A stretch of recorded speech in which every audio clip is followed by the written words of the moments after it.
Hello, everyone. We'll be starting in a few minutes, so thank you for joining us.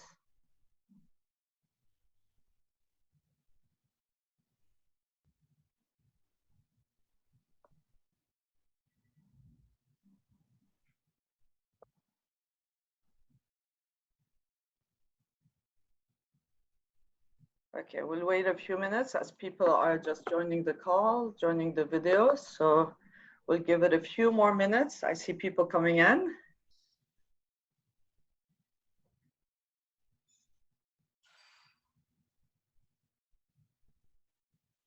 And for those of you that are still joining, this is the Outcomes for Me Ask the Expert Clinical Trials in Breast Cancer with Dr. Sara Tolaney. As I've mentioned a few seconds ago, we'll be starting in a minute or so.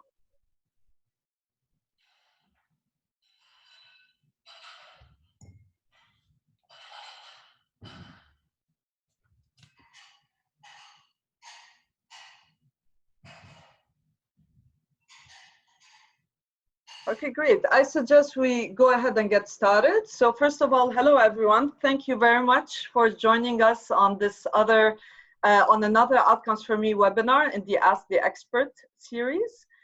Today we are delighted to welcome Director of Clinical Trials and Breast Oncologist, Dr. Sara Tolaney from Dana-Farber Cancer Institute. Dr. Tolaney is joining us to discuss clinical trials in breast cancer, what every patient should know. My name is Maya Saeed, and I am the co-founder and CEO of Outcomes for Me. Outcomes for Me wants to help and empower breast cancer patients with the tools and resources to better navigate their care. Through our mobile app, everyone can have access to free resources and information, including clinical trials, to help you manage your disease. The format of today's discussion will be one-part discussion and one-part Q&A. We have gotten a number of questions from our users and people that have registered for the webinar, but we do encourage you to send us questions either via Zoom or on Facebook Live, where we're broadcasting to. We will do our best to get them answered during our time together.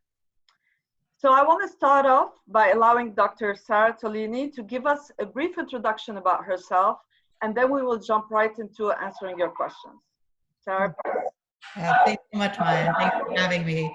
I'm a breast medical oncologist at Dana-Farber Cancer Institute and have a particular interest in drug development and help run our clinical trials program in breast oncology at Dana-Farber. So this is a particularly good topic and one I'm very interested in. Great, thank you, Sara, and thank you for being with us here today. There's a lot of interest that we see both from our users and many cancer patients, in particular breast cancer patients, on clinical trials. But I do want to start the discussion by anchoring ourselves in terms of, what are clinical trials? We hear about clinical trials, and actually now we hear about more because of the vaccine situations. But can you please tell us what are clinical trials? What are the differences between phase 1, 2, 3? Within phase 1s, what are the different types? Just help us better understand what clinical trials are. Yeah, so I think it's a very good question, and I think very important to understand just some of the basics of clinical trials. So in general, there are what we consider therapeutic clinical trials, where we're trying to better understand an investigational agent and how it may be working. And then there are non-therapeutic trials, where we're not using like a new drug, but rather are investigating other questions, whether it's quality of life, collecting tissue or blood to help understand a biologic question. So there are different categories and types of trials. In terms of the therapeutic trials, where we're using medication or drug interventions, we do generally group them into the 3 phases that you mentioned. So phase 1, phase 2, and phase 3. A phase 1 trial is where often a new drug will start. So let's say some smart person in a laboratory found a really interesting drug that seemed to work really well within cancer cells and within animal models, and it seemed very promising. They would then take that drug and initially would be tested in a phase 1 trial in people, where they're trying to best understand the drug and its side effects, its dosing, and then eventually a small sense of efficacy. But really, it's predominantly a safety and dose finding study. Once they figure out the right dose and the side effects, and if it seems promising, then that drug moves into a phase II trial, where it's really trying to determine the efficacy of that agent. So it's oftentimes we'll just be enrolling a bunch of people with a particular type of disease and trying to understand how well that agent works. Then, if it seems really good, it will move to what we consider a phase III trial, which is more of a definitive study, which is often comparing the new drug to what we consider the standard of care at that time for that particular patient population. And so it's really trying to see, is the new drug better than the typical standard of care for that situation? So as you can see, it's quite a progression where from a drug development standpoint, where a drug's starting out early, getting safety and dosing, efficacy, and then eventually trying to see if it's superior to a standard agent. So a couple of questions here on this question, and actually we do have a question that just came through Zoom, which is how exactly is the dose determined? And what I was going to ask also is, when you talk about efficacy and better, what does that really mean? No, all very good questions.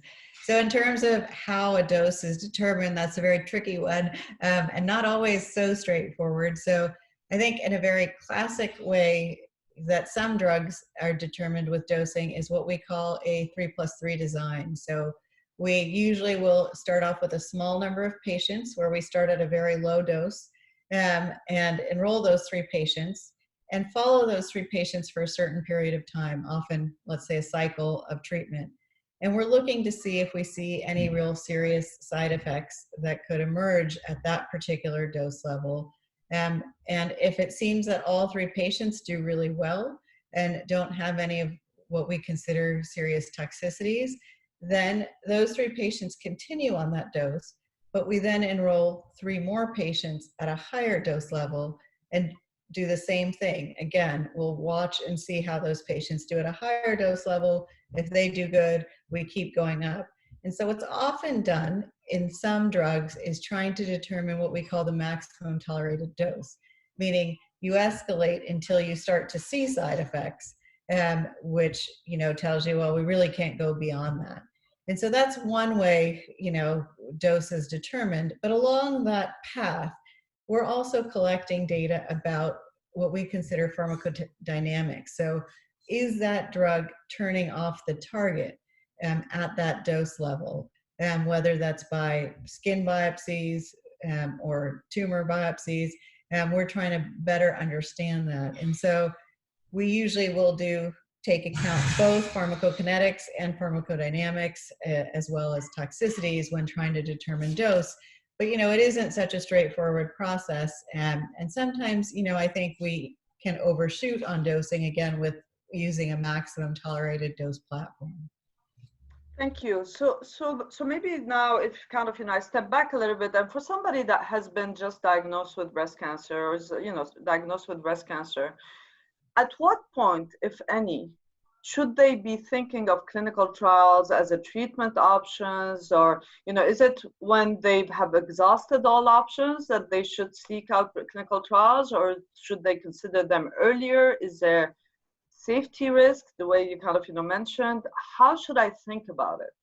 Yeah, I think that's really important. And I think sometimes there's a misconception surrounding clinical trials. I think many people come in thinking that clinical trials are really just for people who don't have any other standard treatment options. And I will say that is the furthest thing from the truth, that clinical trials really exist at any point in time of one's care, whether that's in the prevention setting, trying to prevent breast cancer onset. We have clinical trials. In someone with a newly diagnosed breast cancer, there are clinical trials.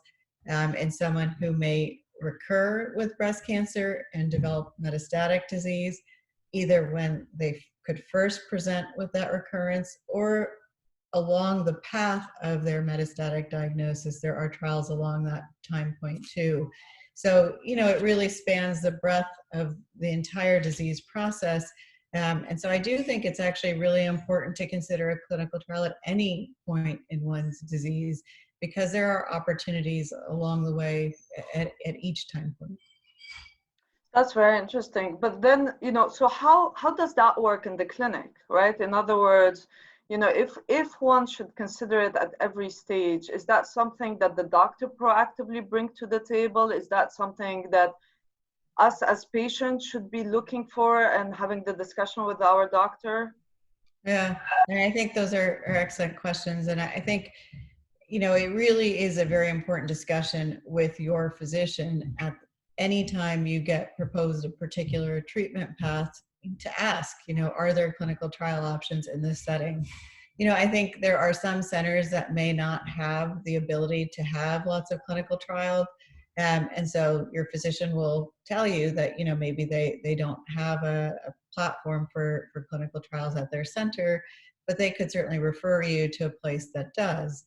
And, you know, I think the question is always, how do I find a clinical trial? Is it my job as a patient to find the trial, or is it the job of the physician to find the clinical trial? And I think it really, truthfully, should fall to the physician, because you know, they are someone who should be aware of the opportunities. But I think as a patient, you always want to feel proactive and have the ability to also be able to investigate this on your own. And I will say, for years, this has been a challenging problem of, you know, where's the best source for me? Pretend, you know, if I'm the patient, how do I then go find a clinical trial if I'm really interested in knowing what's right for me? And there are resources that are online, but I will say they can often be challenging to navigate. So probably the most, you know, broadest resource online is clinicaltrials.gov, which does house a searching mechanism for which you can put in information. But I will say, when I use it, I get out a lot of stuff when most of those things don't really apply to the particular patient I may be looking at. And so I would think, as a patient, that's actually pretty overwhelming. And because I, as a physician, also find it pretty overwhelming when I get back all that stuff. I have to filter through it, and it does take a lot of time to sort through. You know, I think there are other mechanisms as well. At Dana-Farber, for example, at our own institution, we have a website that is a clinical trials tracker, where you can actually just drop down pieces of information. In what stage of breast cancer do you have? How many lines of prior therapy have you had? What subtype of breast cancer? Just some very basic pieces, 4 or 5 different pieces. And you'll get an output of trials that you would be eligible for. And a lot of cancer centers have their trials listed online. You know, Outcomes4Me also has a very nice clinical trial finder that does integrate the clinicaltrials.gov information, but also will specify it by your geographic location. So I think that's a really nice mechanism as well. You know, I think it's a challenge, though. I will say that I wish the world of clinical trials finding could be made a little bit easier. And it's a big area of interest of mine, where we put forth a lot of different efforts to try and figure out what's going to help both patients and physicians the most in terms of navigating this process. No, that's great. And thank you for mentioning Outcomes4Me. So as you know, and maybe for our audience, you know, this is one of the reasons that we really wanted to create this app and make it accessible to everybody, to increase not only education about what the options are approved, but also on clinical trials, but also to work on developing a much more accessible way for people to know about their clinical trials. So, you know, as you know, we use clinicaltrials.gov as the underlying repository, but we continue to update the app, and we get it also from feedback from all of you. So please feel free to give us feedback. Our goal, one of our goals, is to make sure this becomes very accessible to everyone. So I do, we're getting a few questions. I will get to them in a second, but since we're on the subject of kind of, you know, trial and how to find them, what are the most exciting trials in breast cancer today? I mean, you know, I'm sure you can't go through all of them, but if you can give us a bit of a lay of the land of what's happening out there, if possible. Sure. You know, I think, as you say, it's a very broad topic. And I think one really exciting thing in breast cancer is that we have actually seen a lot of very recent approvals for drugs in breast cancer, which is really exciting, you know, for us to see, because we are getting, you know, lots of drugs that are available now to help people, which has been phenomenal. But I think, you know, a lot of the categories of drugs that exist now I sort of break into different groups. So one category of exciting drugs are what I consider targeted drugs. So drugs that may be targeting a particular pathway that can be, turned on and driving a breast cancer to grow. And those drugs are trying to turn that pathway off to kill the cancer cell. So there are lots of very exciting drugs. I think many patients may be familiar with drugs like alpelisib, which is a PI3 kinase inhibitor. So again, that's trying to take patients whose cancer maybe has a PI3 kinase mutation and turn that pathway off and thereby help kill the cancer cell. So that's just an example of what I would consider a targeted drug. Then there are drugs that are what I would call antibody drug conjugates. So that's taking an antibody that's directed against a particular target, but attaching it to a chemotherapy. So it's a very clever way to deliver highly concentrated chemotherapy into a cancer cell. So sort of like a targeted missile, if you will. And there are lots of new antibody drug conjugates. I think some patients may be familiar with a recent couple antibody drug conjugates that actually just recently got approved. One being trastuzumab deruxtecan, which is targeting HER2. And then there's one that actually just got approved last week, sacituzumab govitecan, also known as Immu-132, which is targeting a receptor called TROP2. So these are really exciting new categories of drugs that have been developed. Then I think another really exciting category, something I would call immunotherapy, which is really trying to use a way to turn on our immune cells.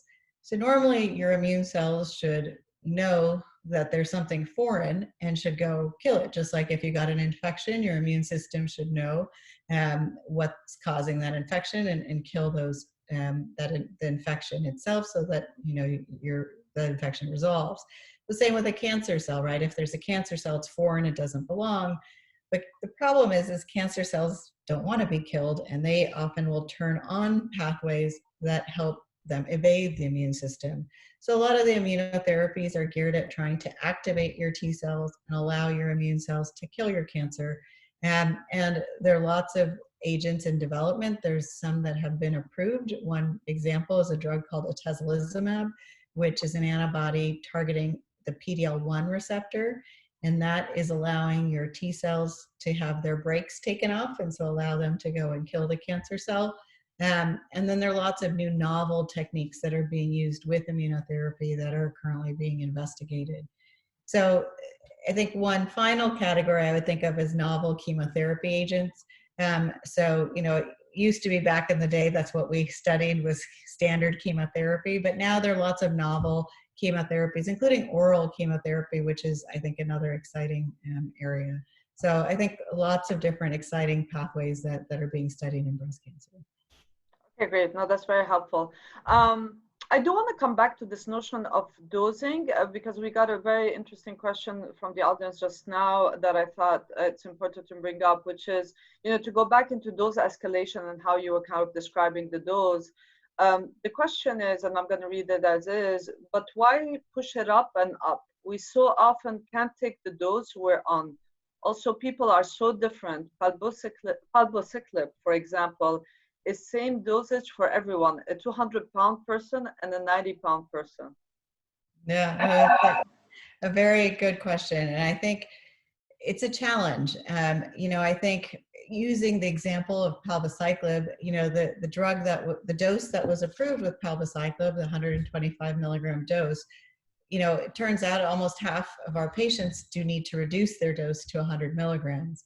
And it's often made us wonder, just as the person asking the question said, is 125 milligram dose the appropriate dose if half the people need to dose reduce?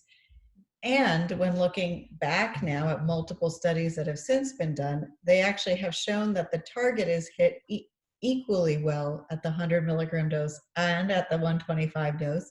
And they've also shown that efficacy outcomes were pretty similar from the large trials in people who needed to dose modify versus not. And so I think it calls into question very much so this idea of what's the optimal dose. And I think it's something we truthfully struggle with, that we're trying to push the dose up because we think we're going to more optimally hit target. And potentially then increase efficacy. But the challenge is that sometimes you're not actually increasing the efficacy by going up on the dose, and you're increasing toxicity.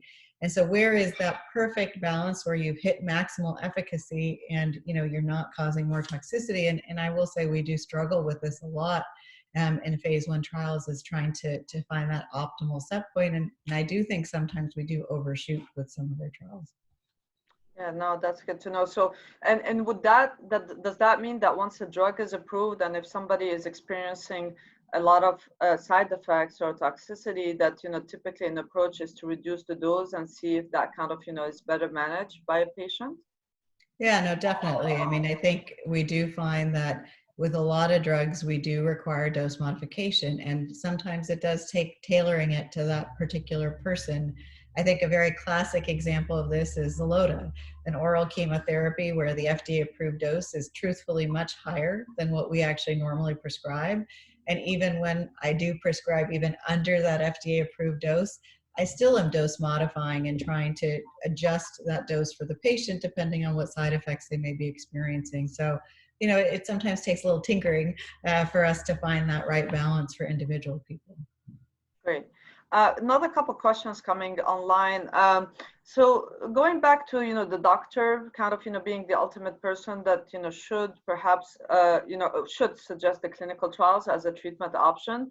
The question is, why would a doctor suggest a clinical trial for someone when they have already results from particular drugs such as Tamoxifen, for example? Yeah, no, very good point. That we know, for example, that hormone therapies are very effective. And so the question is why would we do something different? I think the reason is that we're always trying to look, can we develop an even more efficacious option, or potentially a less toxic option? So, for example, with the hormonal therapies in breast cancer, there are now some new types of hormonal therapies where we do think they may be less toxic and potentially more efficacious. And so those are being brought into clinic. And so some trials that are being developed would randomize patients to get the standard type of hormone pill versus the new hormone pill to see, who's better and who's less toxic in a randomized fashion. There are also trials that are taking add-on approaches. So, if, for example, someone's on a hormone pill to help prevent breast cancer, could we add on an extra drug that would lower risk of recurrence even further? So, for example, agents like CDK4/6 inhibitors are currently being investigated in patients who've had let's say their breast surgery and any adjuvant therapy they needed and are on their hormone pill, and then they get randomized to receive that hormone pill with or without that extra CDK4/6 inhibitor. So the truth is that we're always trying to do better. Whether it's better from an efficacy standpoint or better from a toxicity standpoint. And that's really, the premise behind a lot of the clinical trials. Yeah, and I mean, this is related to another question we received before the webinar, which I think you touched upon, but maybe just an opportunity to also tee it up, which is, the question as received is, can you discuss whether there are benefits of completing existing lines of treatment that are showing success before participating in the trial? And maybe if I can add to that question is, sometimes actually people, you're no longer are eligible for some trials if actually that line of treatment has ended perhaps. So how does one think through that? And also as a patient, how one should just think through that? Yeah, it's true that it does become quite complex. So particularly for patients who have metastatic disease, there are trials that are often targeting different lines of therapy. So as you're alluding to, there's some trials that may be for patients as their very first treatment, whereas other trials may be specified to be for someone who's had at least 3, but no more than 5 prior treatments. And so it becomes very complicated. And then to make it even more complicated, some of those trials say, well, you can't have had drug X before if you want to go on my drug Y, and then you become ineligible. So it's almost like this very complicated puzzle. And I think that's why having these discussions with your physician is important, because sometimes we are thinking a little strategically about how to figure out what trial makes sense now? Would that trial still leave all your options open to do a different drug next?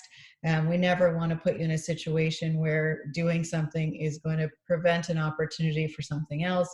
So we do try to think about all these things, but that's a very important point, that it does become quite complicated, and when you're trying to strategically think about the big picture and not just right now.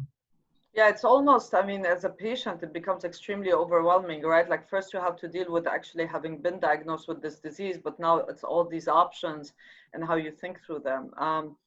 It is only getting more challenging, as you said, just because of how innovation, I mean, it's good. It's the flip side of having more innovation, right? Like more options. Definitely. I do want to move to another topic now, which is around, which we got a couple of questions on this, which is, okay, all good and well, but who pays? So in other words, you know, what is the cost to patients for clinical trials? Who pays? And linked to that question, also another question, which is, you know, what are the risks involved? Are there any financial or other incentives for participating in trials? So both who pays, but also, you know, other incentives to participate in trials. So I think an excellent question. In general, when an investigational agent is being studied in a clinical trial, that drug, if it's investigational, has to be provided for free as part of the trial, meaning you as a patient would not get billed for the drug itself. However, all the aspects surrounding the trial, so you see your doctor, you know, as part of the trial, you happen to have blood drawn as part of the trial just to check your blood counts and basic things that you would normally do if you're getting treated. Those things do get billed to your insurance. So your doctor's visit, standard of care things, getting repeat scans to judge if the treatment's working, those things are usually billed to insurance. The thing that's not billed to your insurance is the investigational parts. So if it's a novel drug that's being investigated, if they're asking for extra blood for part of the research study for, you know, biospecimen collections as part of correlative analyses, those would all be free in a sense that, you know, as a patient, the trials are saying you're providing those samples, but they're not charging you for, let's say, a research biopsy that's required on the trial. That would be billed to the trial rather than to insurance. So anything that's standard gets billed to research, anything that's investigational gets billed to the clinical trial that you would not pay for.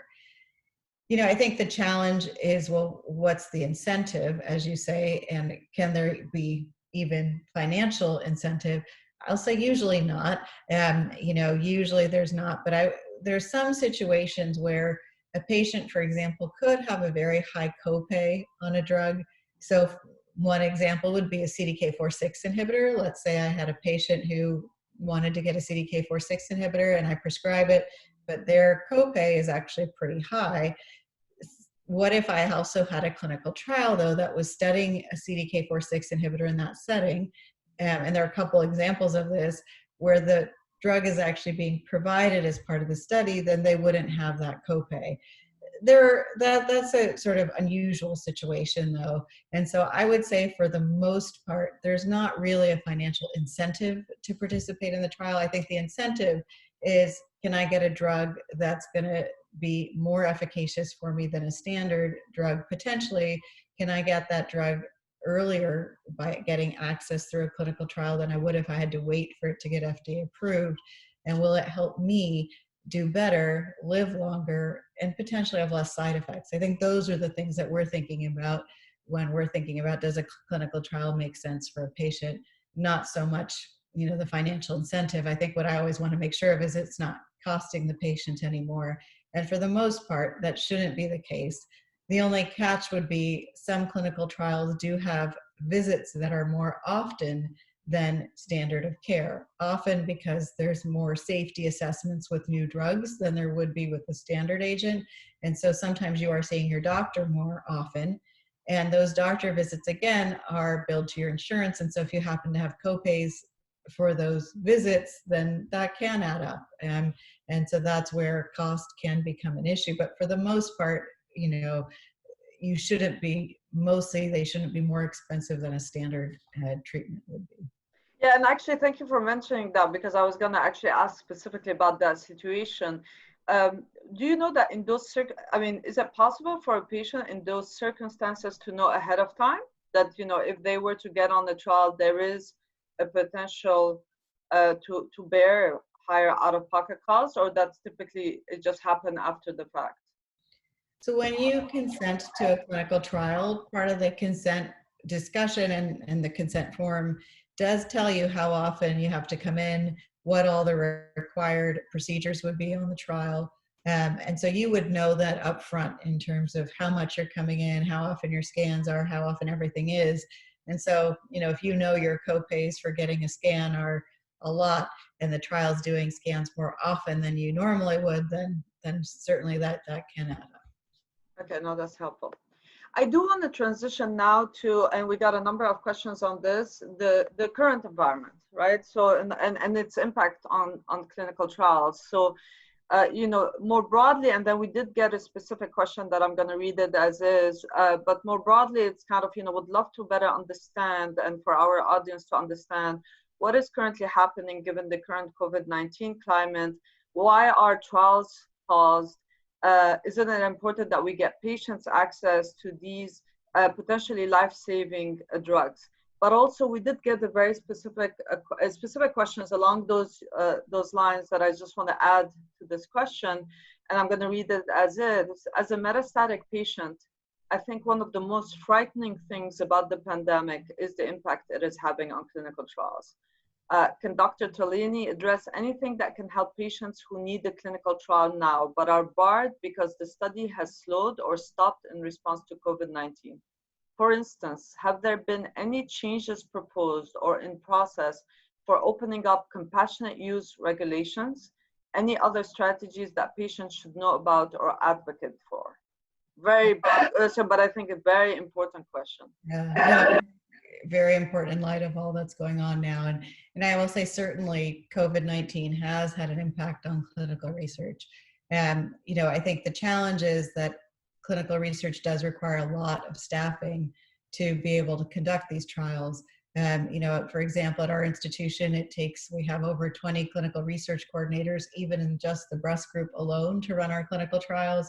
And we have 7 research nurses, and we've got regulatory coordinators. We have people in the lab who need to process samples when they come in, tissue that needs to be collected as part of trials, and that just takes an army of people. And I think the challenge on our end has been trying to provide safety for staff, and because there's also concern about, needing people to help in light of COVID-19. And so people are getting redeployed to have different job roles. And so, having people not working in the laboratories because of, social distancing has created a challenge for us. And, for example, at our institution, we are still running clinical trials, and we have worked very carefully to make the trials run with certain adjustments. So, for example, we're not right now able to collect biospecimens on our trials because it just takes too much staffing and laboratory availability to process samples. But a lot of our clinical trials are just omitting them and just saying, well, the most important thing is to get access for patients to have access to the drugs. And yes, we will lose out on being able to understand some things, but at least we're able to get drugs to patients. And so that is obviously the priority. And so we are still enrolling trials, but having to adjust the way the trials are running. And I will say a lot of pharmaceutical companies have been very understanding of this, and they've worked very carefully with us to adjust, also trying to prevent patients from coming into the clinic as much. Obviously, a lot of our patients are immunosuppressed. We don't really want them, in and out of various places as much as we can try to restrict. And so they've allowed a lot of visits to be through telemedicine. They've allowed us to ship investigational drugs to patients rather than having them come to the site to get them, which has been huge. They've omitted some assessments that previously were in place that were probably excessive, truthfully, that now have been eliminated. And so we have adjusted a lot to try and make things work. And so, I will say that overall, we have been able to keep the vast majority of our trials enrolling just with these modifications. But, I think there are some trials, a small number of them that haven't been able to run just because the sort of ancillary parts of the trial that were helping it run are closed. They just don't have people on site to handle part of those aspects of the studies. But it's very few, truthfully, and so we have been okay getting most of our trials access for patients. And do you know that that's the case across the country, or is it like some hospitals are more impacted than others, some geographies are more impacted than others? I think that it's very true that it is very geographical and also dependent on the means of the different places. I think there are some institutions that did completely pause enrollment for a few weeks, but those are a small number of places, and many of those have now reopened. For the most part, I think most people have been trying to enroll to trials where it's been feasible and given the trial requirements. And so, while it's true it does vary across different locations, I think everybody's really been trying to prioritize moving these along. Oh, that's great. Actually, a couple of points here. I have heard of some places starting, and you've alluded a little bit to that, kind of, doing more of virtual screening to enroll for trials, kind of trying to also kind of, use technology to the extent one can, right, to minimize what's needed to be done before somebody comes in the context of trials. Is that something that you also see? And my question also is, how do you see this evolving after COVID-19? Both from a technology, I mean, you just mentioned there's some trials that essentially have potentially done excessive parts, and now it's kind of streamlining it, which sounds like it's a good thing in that context. Do you see that these potential changes are here to stay, or potentially accelerate clinical trial recruitment, execution, access? I mean, I think there are a lot of lessons that we have learned from COVID-19, as hard as it has been, and all the negative impact it has had. There are some things that I think we will take away from this, and I hope will change clinical trials dramatically. I think what I've certainly learned is that we can do a lot of things that probably make patients' quality of life better on clinical trials than they have been to date, by being able to deliver drugs to patients' homes, being able to do a lot of the visits virtually, where there, some people I've had traveling across the country to come for their clinical trial visits, which has a huge impact on their quality of life, time away from their family, and expense. And so being able to be at your own home, have your visit in your house, have drug delivered to your house. And there are some trials that are actually being developed in COVID-19 where they're sending home nurses to even administer the drug in the house, meaning injectable agents. And I think it's a new wave. I hope we will move towards, even post-COVID-19, where I think it is critical that we try to make these changes, because I think we've learned that we can do a lot of this okay virtually, and maybe there needs to be a shift. So I'm hoping we'll take away the positive aspects from this as well. No, that would be great. Going back to this kind of, people that are unable to access trials, or trials that haven't started, or even, just the long-term impact. I do want to go back to the second half of the question that was asked, which is, compassionate use. Do we see any current or proposed changes within regulation in response to COVID-19, which could potentially to go back to some of the changes that may be here to stay? Do you see any kind of discussion on the compassionate use regulation? Well, I mean, I think the FDA has come a long way with the compassionate use program over the last few years, and making more drugs accessible through the compassionate use program.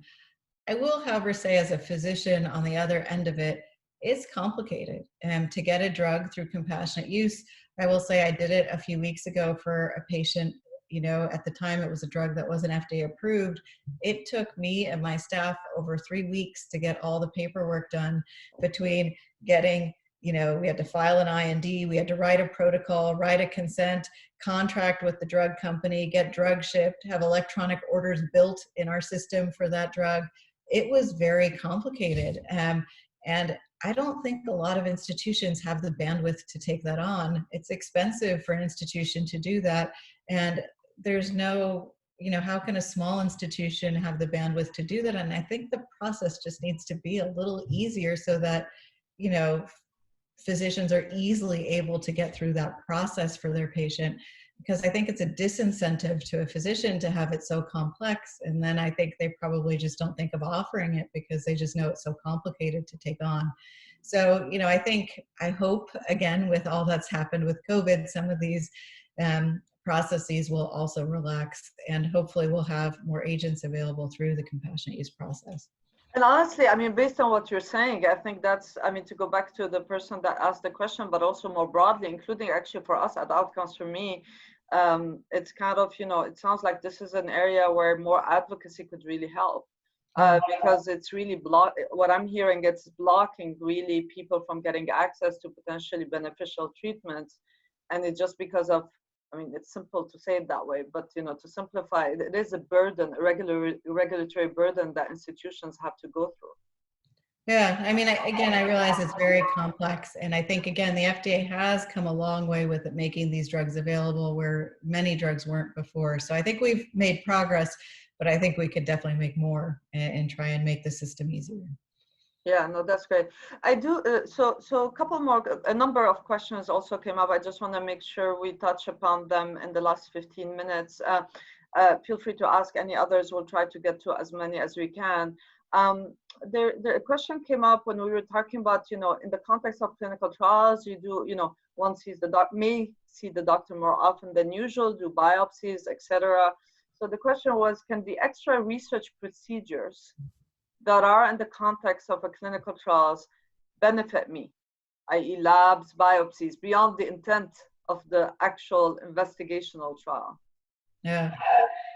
I will say, in many cases, a lot of what patients who are participating in clinical trials are giving to the trial, honestly, on a volunteer basis, right? They're providing a lot of knowledge for researchers to better understand how to develop these drugs. But I think, truthfully, a lot of what they're contributing in terms of the blood and the tissue is often not directly helping themselves. A lot of the research is done on tissue and blood at the end of a trial. It's batch analyzed, often in an anonymized way. They're not providing often that data back to patients. And so, because it is research and it's not quite clear what that data means, and so oftentimes those results aren't directly helping the individual. There are some trials where there are, we have one trial, for example, that when a patient gets a biopsy, we provide back all the genomic sequencing data to the patient and their physician for free. So there are some situations where that does come back to the patient, is actually, an incentive, if you will, to both the patient and physician, because they get this information back. But that's, I would say, probably a more rare situation. I would say most of biospecimen collection isn't usually directly helping that individual. It's really geared towards helping future patients by better understanding who's going to benefit from treatment, who may not, and addressing those types of questions. Okay, that raises the question, which actually I'm not going to fundamentally ask, is kind of, should somebody that participates in a trial just by means of participation have access to that data also to their benefit, and that, once the trial is over, but that's probably a debate question in general. I do want to make sure we cover a few other topics that came up as questions. One is on trials that are linked to essentially reducing or impacting the risk of recurrence. So a couple of questions on that theme that I'll read as we've received them. So the first one is there any clinical trials where supplemental treatments are added to aromatase inhibitors to further reduce the risk of breast cancer recurrence? There were three questions, so I'll actually ask all three of them. That way we can get them in that topic. I can come back to them, but The others is, are there any dietary or no medication trials right now to aid in decreasing recurrence of estrogen-positive breast cancer? So those two questions are linked to estrogen-positive breast cancer. And the third, which is also, so the third is, are there any trials using the hormone-positive drug for PIK3 mutations with triple negative? Actually, that one is not on recurrence. So maybe I'll hold on that one. So maybe a couple of questions on recurrence first, which is really around, and in this context, the both questions are for estrogen positive, because one is aromatase inhibitor, the other was specific about estrogen positive. You know, whether it's supplemental treatments, whether it's dietary or no medication, that are looking at long-term impact of those interventions on the risk of recurrence. Yeah, there definitely are trials that are looking at trying to prevent recurrences in patients with hormone receptor positive breast cancer. Right now, one example would be trials that are adding on agents to the hormone therapy to prevent recurrence. So for example, trials that are adding CDK4/6 inhibition. Currently, there is one study open adding ribociclib in patients who are getting aromatase inhibition in the adjuvant setting. So that's one example of such a trial. And there are also trials that are trying to work on diet and other lifestyle interventions to help prevent recurrence.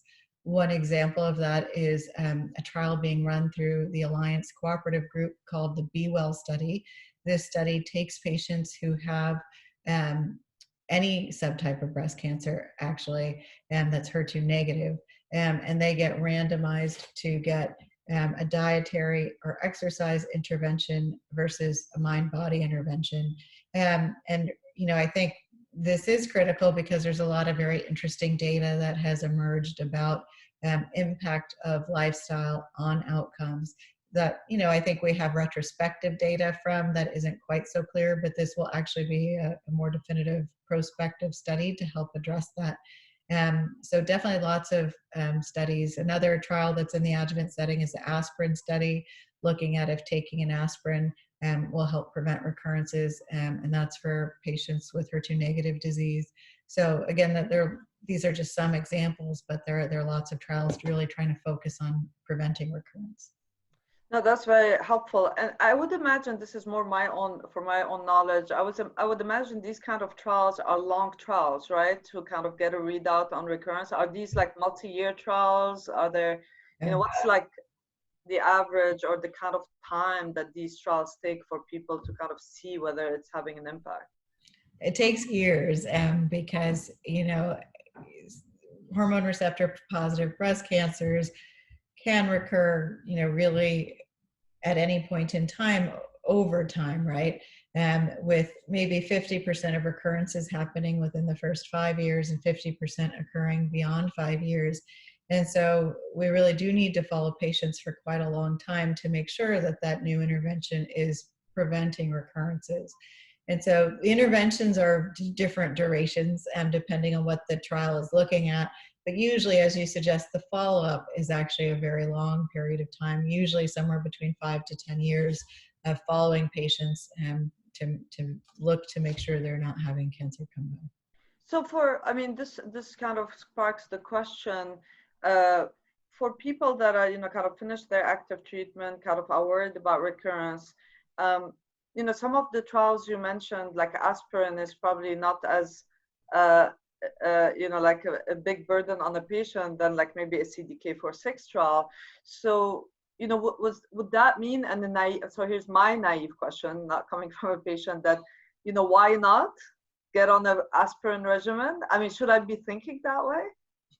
Yeah, I mean, I think one always has to weigh what's the burden on you as a patient, right? Right. And when thinking about it, and what's the risks. So, you know, I think certainly when one thinks about aspirin, one thinks, you know, it's probably not a huge risk. There certainly is some risk of bleeding that, you know, we do have to think about on an individual patient basis. But, you know, I think there is, in the trial participation is pretty minimal in these cases, you know, with drug usually getting shipped out for 6 month supplies at a time and very few visits are required. But I think those are things that when I'm, you know, sort of discussing these things with the patient, those are things that I really do want to weigh with the patient is, what's the impact on the patient in terms of what they have to contribute and what their involvement's going to be. Is that going to be hard on them? What's the risk of the agent itself? And what's the potential benefit of the agent? Does it make sense for them knowing their medical situation? So I think there's a lot of pros and cons, even for something as simple as aspirin. It is a thought process that we still go through. Yeah, no, absolutely. We just have a few more questions, so I'll just go through them. So one question that we got is, are there any trials using the hormone-positive drug for PIK3 mutation, PIK perhaps, with triple-negative patients with the PIK3 mutation? The person asking the question was originally hormone-positive, but triple-negative on metastatic recurrence.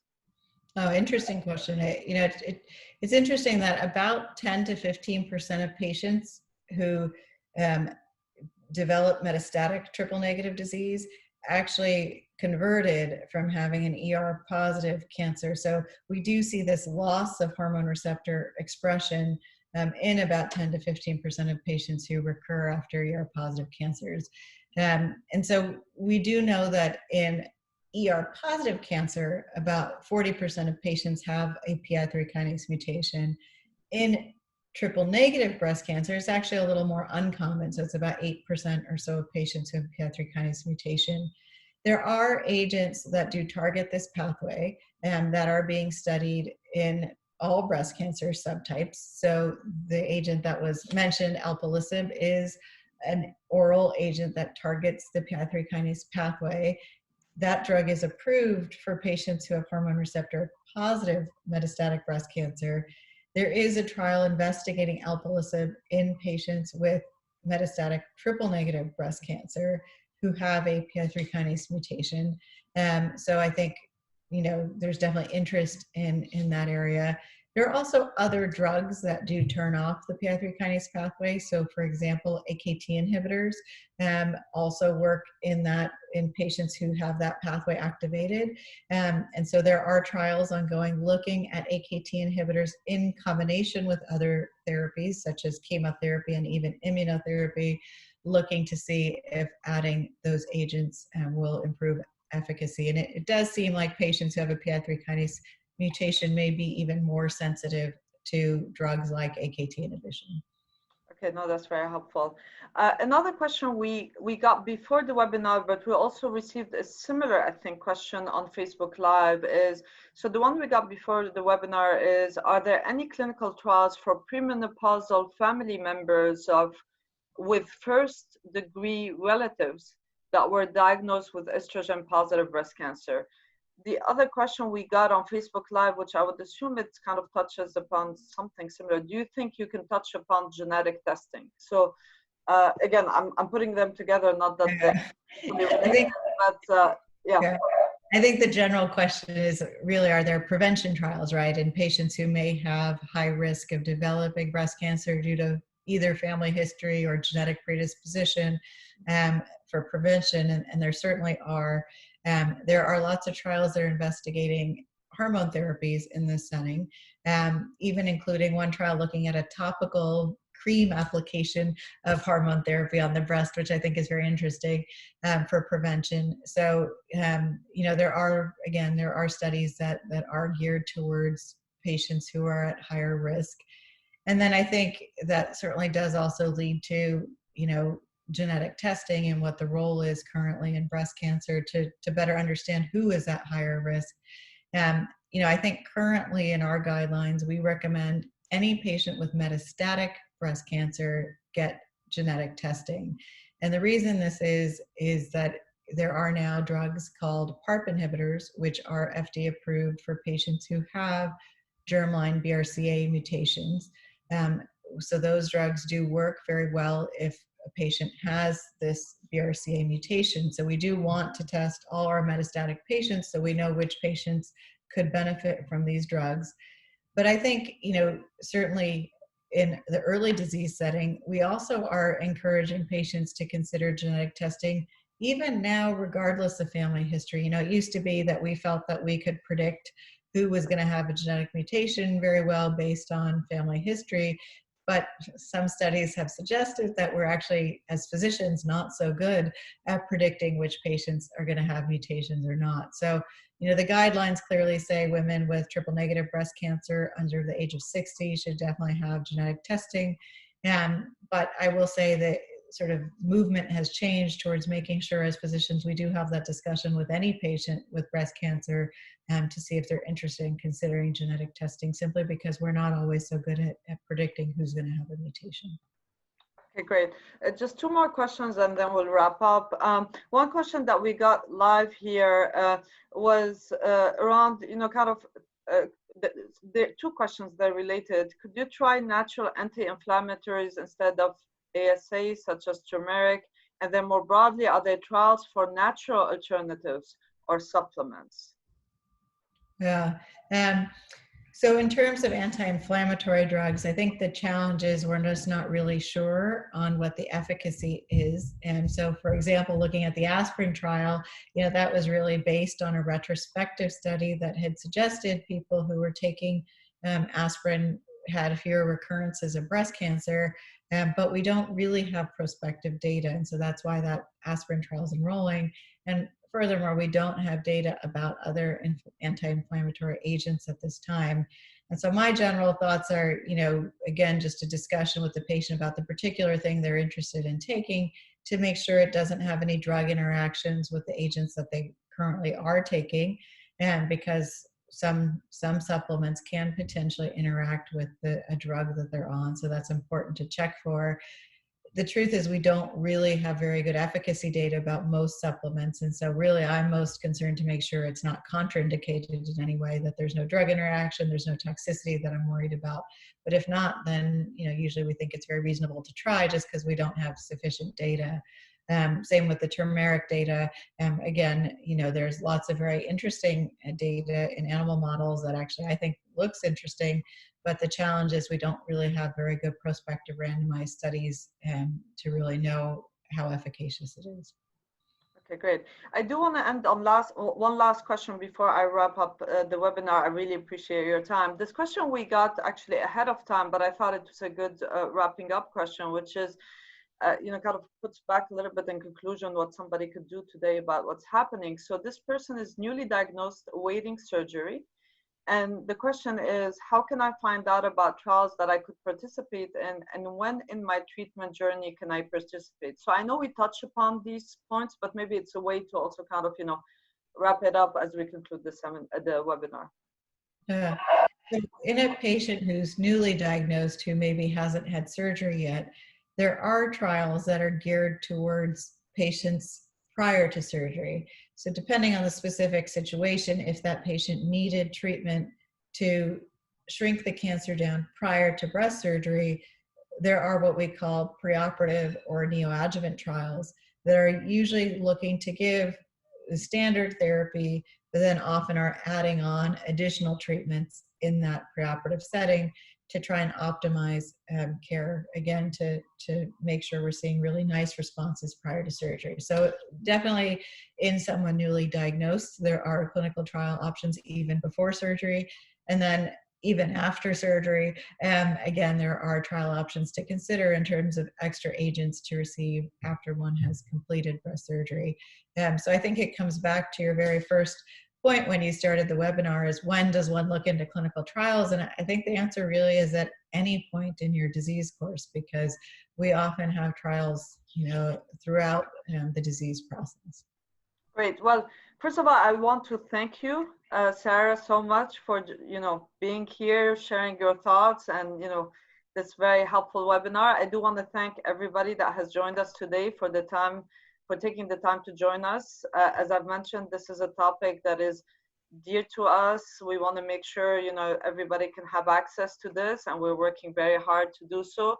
If you do have any follow-up questions or thoughts, please email us at covid19@outcomes4me.com.